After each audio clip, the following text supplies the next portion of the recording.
falando um pouco sobre a questão de uma reconstrução histórica através da mitologia. E eu entendo que vocês sabem que numa eventual conversa você não vai conseguir reproduzir isso com o pessoal. Você tem alguns dados que vão fugir a mente. Mas talvez o objetivo principal aqui é nós mostrarmos que a nossa fé ela não está baseada em cima de simples lendas, contos de fadas e coisas desse tipo. Então, o principal é isso, é vocês começarem a perceber que a fé ela pode estar ligado com ciência, conforme a gente viu a palavra ontem do Pasteur, Louis Pasteur, se não sei o nome do cara, mas sendo que muita ciência nos aproxima de Deus. Tá? Hoje nós vamos tratar de um assunto bem mais técnico, eu diria. Nós vamos atravessar algumas áreas de outras ciências. Se ontem nós estávamos falando de antropologia ou etnologia, nós estávamos falando de arqueologia e ciências dessa área, e ciências razoavelmente novas. Hoje nós vamos falar de geologia, hoje nós vamos falar de paleontologia e assuntos que dizem respeito a essas ciências e outros mais. Tá? Então, o nosso assunto,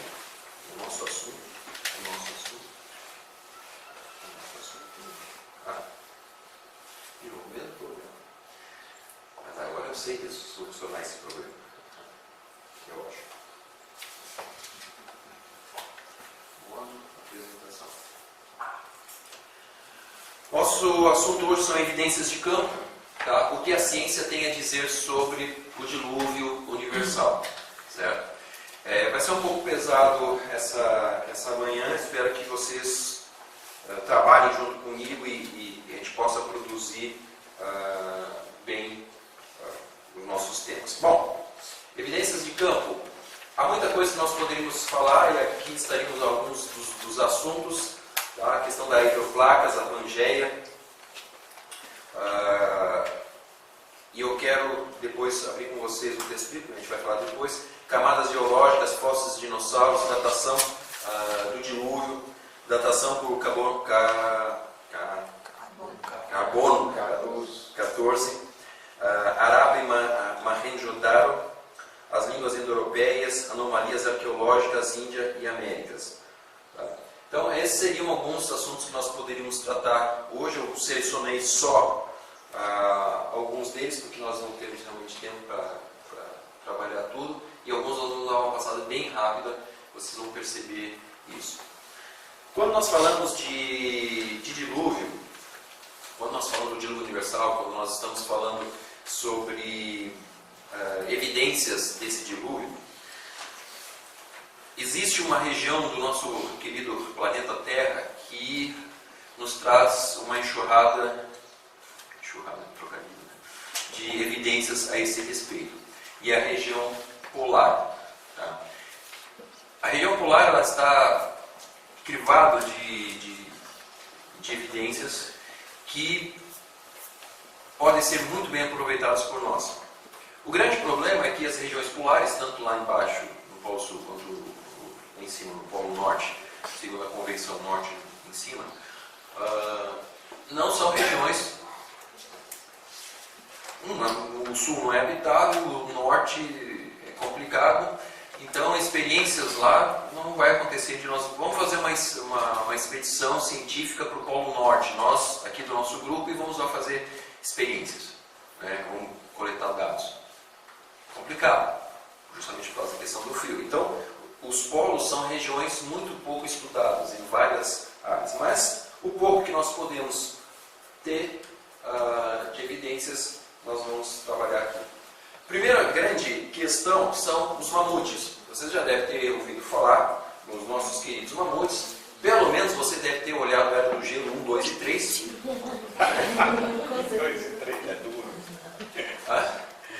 Todo mundo olhou, né? Tinha o... Como é que é o nome dele? É o...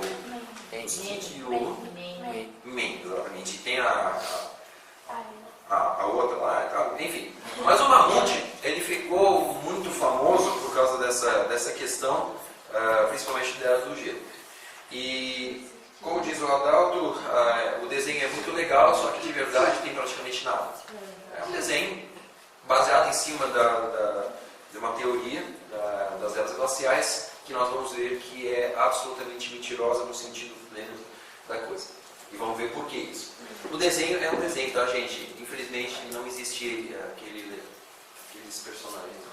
Bom, por que eu chamo a atenção? Em 2007, em 2008, eu tive a felicidade, a graça e a bênção de Deus de fazer uma viagem a Salekhard, tá? Que é a chamada Terra dos Mamutes. A foto ali de cima, isso foi em fevereiro de 2008. A entrada da cidade tem um mamute, claro que é um mamute de cimento, né? Não é um mamute de verdade, bem na entrada da cidade. Por quê? Porque essa região é famosa por ser uma região onde se encontram muitos mamutes.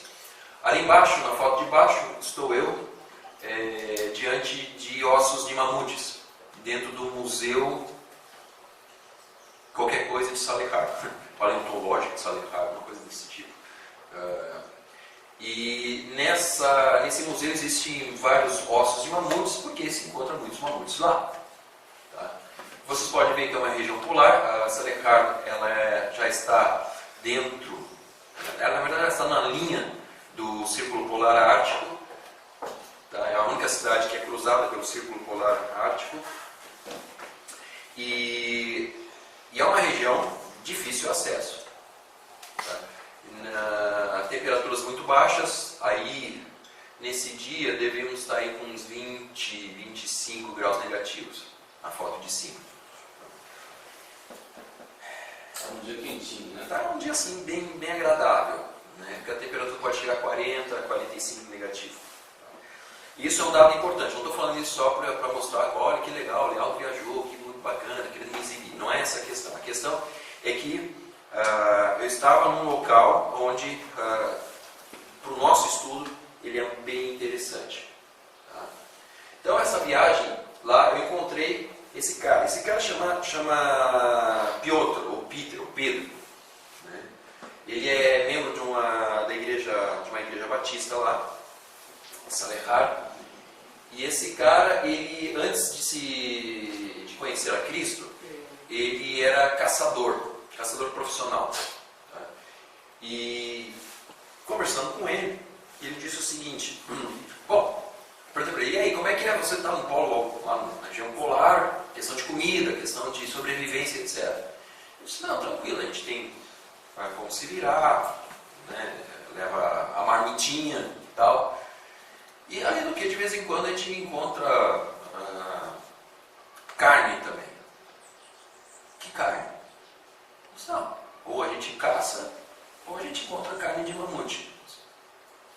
Como assim? Não é estranho, não é algo do outro mundo você encontrar carne e ossadas e tal. Ele disse, é mesmo? Ele disse, aqui na nossa região é coisa muito comum. Inclusive, na época da União Soviética, segundo ele, existia um certo comércio de carne de mamute, que é uma espécie de iguaria que, quando o pessoal queria agradar muito, servia carne de mamute. Disse, tá bom, vou acreditar em você, porque você está me dizendo. E quem sou eu para dizer o contrário? Né? Mas pesquisando um pouco mais, isso acaba se tornando evidente de que realmente é bem possível acreditar nesse cidadão aí. Tá? E a gente vai ver o porquê. Acho que foi no final, foi na década de 90, eu não me lembro agora a data exata, uma criança chamada Lyuba encontrou um filhote de mamute. Foi o mais bem preservado que foi encontrado, que aí o filhote recebeu o nome da criança, em homenagem à criança, e esse filhote aí de mamute se chama Lyuba. E lembra que eu falei antes que eu tinha ido no museu paleontológico lá, Mamute. dos mamutes?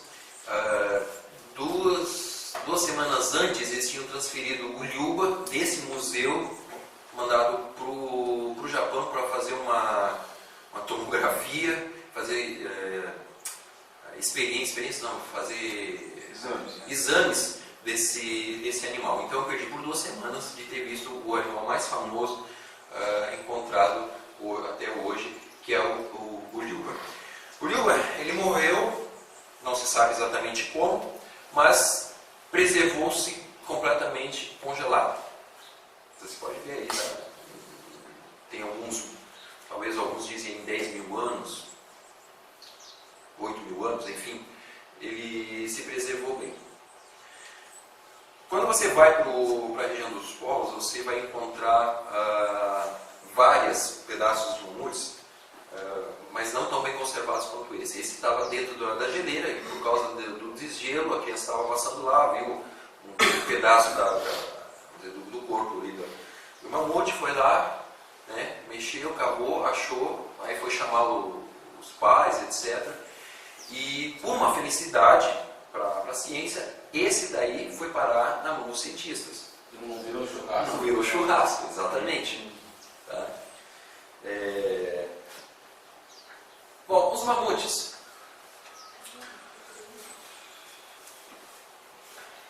Como é que eu vou fazer isso? Bom, vou tentar fazer assim. Aqui você tem o Oceano Ártico, tá? Aqui você tem o Alasca, aqui é o Canadá, o Alasca, e aqui é a Rússia, certo? Então, o Círculo Polar Ártico que eu falei antes para vocês, passa mais ou menos por aqui. Se eu não me engano, é isso. Isso daqui, se é que está... Não, tem mais não. Esse aí está pegando a Coreia. Aqui, ó, né? Círculo Ártico, está aqui, ó, né? Esse aqui é o Círculo Ártico e Salekhard fica mais ou menos aqui. Tá? Os pontos vermelhos são lugares onde se encontraram mamutes. Tá? Bastante, né? E onde que eles estão sendo encontrados?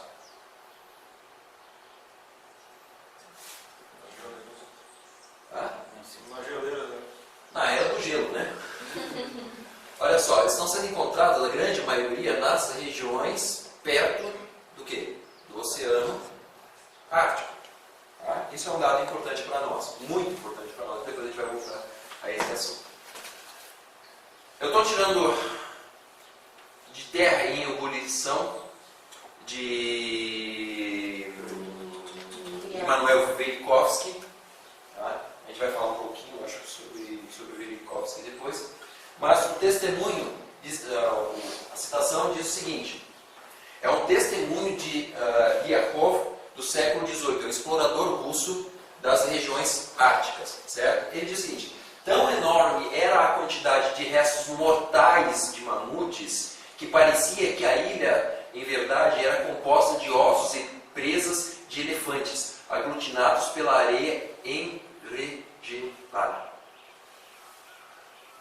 Quer dizer, o que isso tem a ver com o nosso tema? Calma que a gente vai construindo, né, tijolo por tijolo até ter o edifício completo.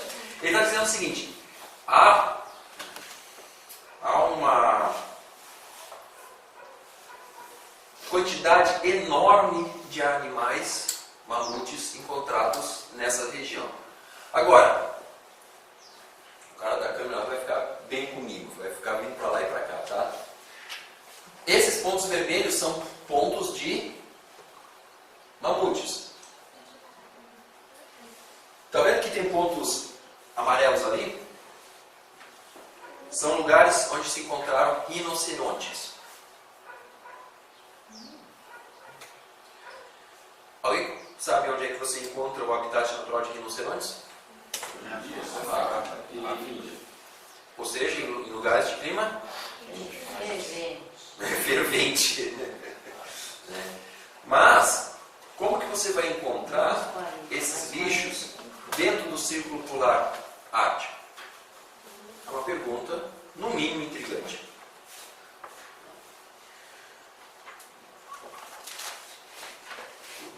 Vou deixar o botão que vai para frente.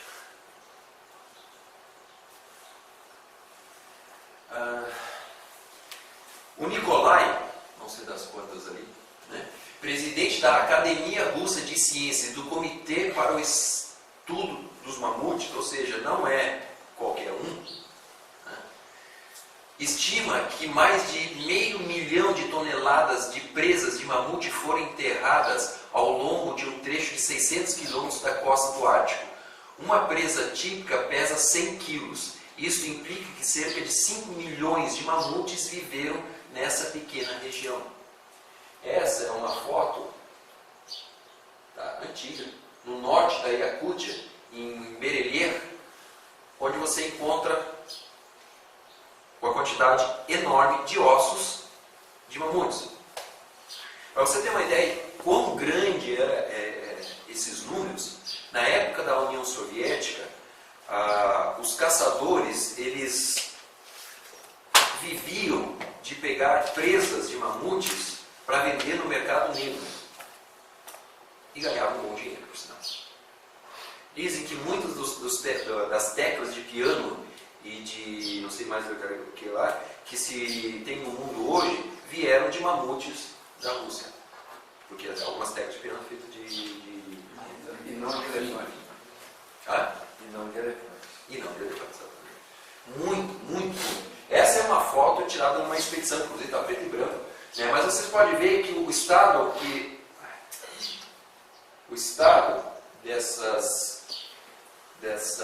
desses ossos, ele está em que situação?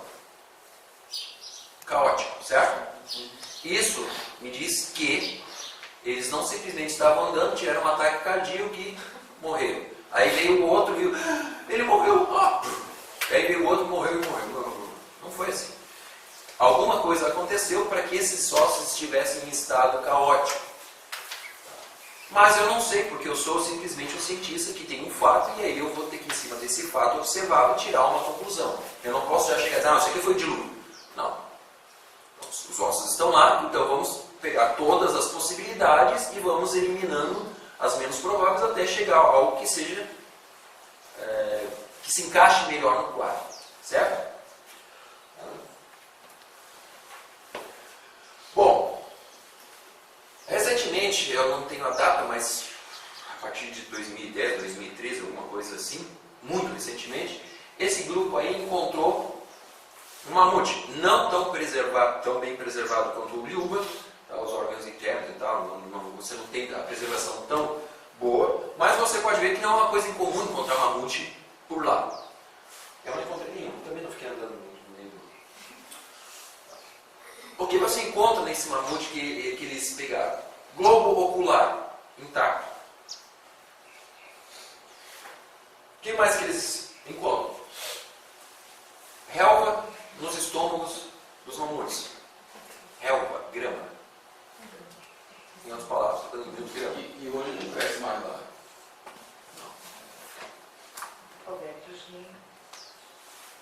Já encontraram com relva na boca. Encontraram na boca e próximo relva na boca.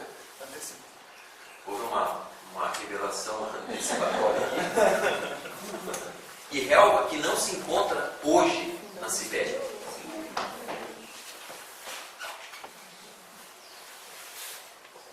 E o que mais impressiona é isso: sangue fresco. Não é sangue coagulado, não é sangue, sei lá, mancha de sangue, sangue fresco. Vamos dar umas de cientistas e não de pessoas espirituais agora, tá? Não de cientistas espirituais, mas nós não somos cristãos agora. Vamos tirar um férias aqui do nosso cristianismo. O que você pode pensar sobre isso daí, se você é um cientista? Existia mamute. O que é? Existia mamute. Existe uma música. Passar um vídeo para vocês agora. O pessoal que da técnica me ajude. Aí o pessoal da técnica vai ter que me dizer quando, tá, chefe? Posso mandar? Para quem entende inglês, tá, gente? The body of a mammoth, thought to be more than 10,000 years old, has been found in the Siberian frost. Meat looks quite fresh. It's reddish in colour in some parts, but I can't say it smells fresh. Scientists have never found blood so well preserved. It gives them hope that one day they might even be able to clone the long extinct beast. Estilha. Ah, Well, you put the sample into the freezer and it didn't freeze at -17 Celsius like we expected. Studying the blood is going to be very exciting. Attempts to clone mammoths have been happening since the 1990s. Não dá pra ver, vou responder com claridade, mas na hora que ele mete o troço ali, começa a escorrer o sangue pela... como se fosse normal, você colocar ali na sua pele, perfura com uma faca ou alguma coisa pontuda, começa a escorrer o sangue, é o que aparece na imagem. E eles coletaram, vocês viram ali o tubinho com sangue. Não, a conclusão é que ele deve ter sido congelado instantaneamente. Perguntou de outra maneira. Congelado em pé, porque encontraram em pé.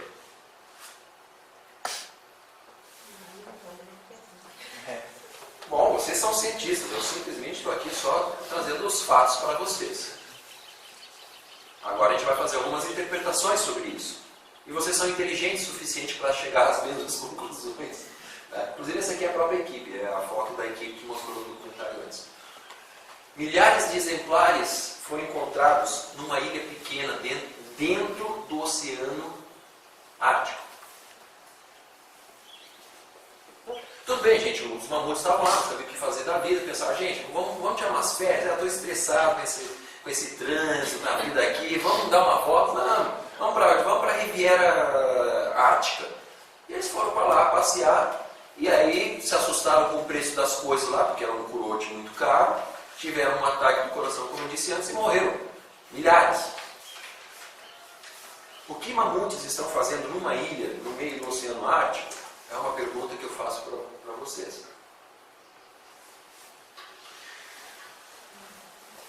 Mas nós estamos falando de mamutes, só que não apenas de mamutes. Eu quero que você, a gente vai falar sobre isso, vamos parar um pouquinho aqui, eu vou fazer a volta aqui do... Quero que você preencha, se você tiver a oportunidade de preencher o que você tem aí. Mamutes. Localização. Aonde que esses mamutes estão sendo encontrados? Dentro, a maioria, né? Dentro do Círculo Polar Ártico.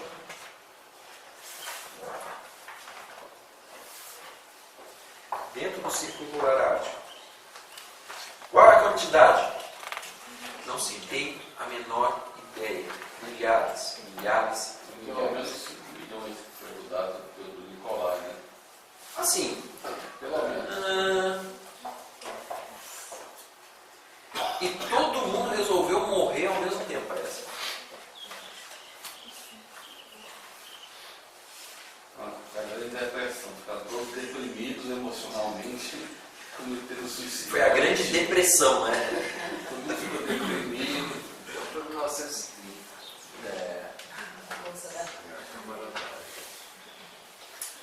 Agora, características específicas, você pode colocar aí. Sangue fresco, carne ainda comestível. Você viu o cara com a faca ali? Parece que ele tirou do freezer, vamos fazer um churrasquinho aqui. Carlos Xixi. Um churrasquinho. Quando eu estava lá em Salerrado, o Pedro, disse: hoje a gente vai ter carne de rena, que é uma coisa chique, né? E aí, me ajuda lá a pegar a carne. A gente entrou na garagem dele, estava um pedaço de rena no chão. Isso com 30 graus, ele já tinha pedido, estava 30 graus. Aí se eu vou cortar aqui uns pedaços para a gente poder fazer o churrasco. Tá, beleza. Aí a gente pegou o troço, colocou no meio da garagem dele, né? Uma garagem russa pequena. Aí foi lá para dentro, ele voltou com uma motosserra. Cortou ali o churrasquinho. Está congelado, simplesmente estava no chão.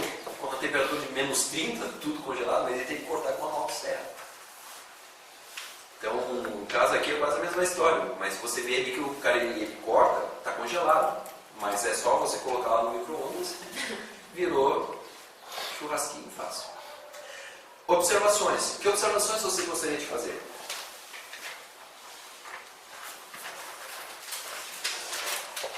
Que é na página 5. Rinocerontes sempre encontrados Isso. encontrados no Argentina são. Inclusive é o próximo tópico. Se vocês verem ali, tem um rinoceronte ali, junto com um mamute e tal. Que é o próximo tópico. Agora, gente, O mamute era de frio.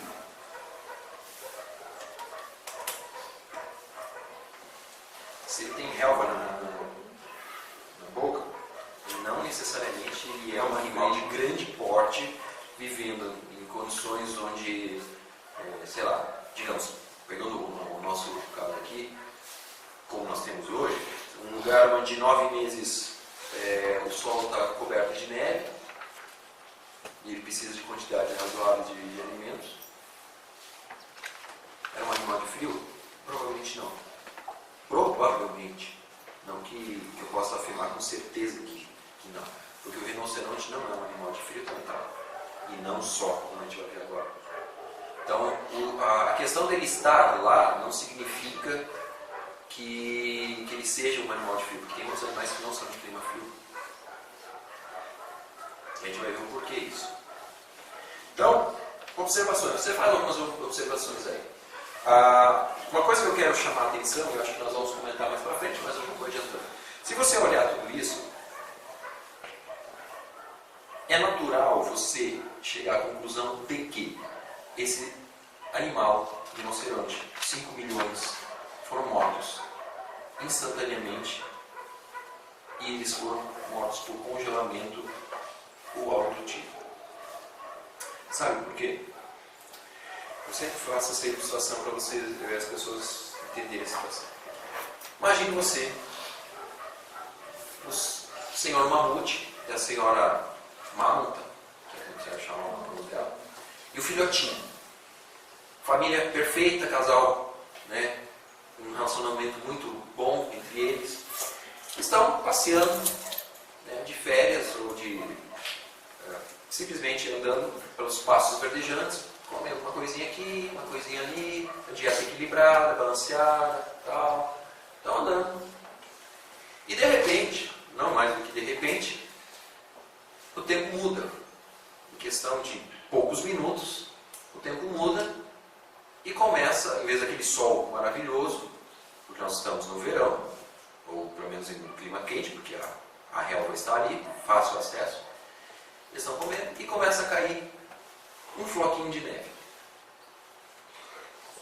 Depois, outro floquinho de neve. Depois, outro floquinho, outro, e começa a cair neve. Eu já passei por uma situação dessa interessante. Dia quente, 20 graus, entrei na universidade, ao sair da universidade, um vento gelado, e começou a cair neve. Eu até achei que era outra coisa, mas começou a cair neve, e daqui a pouco, neve cobrindo a cidade.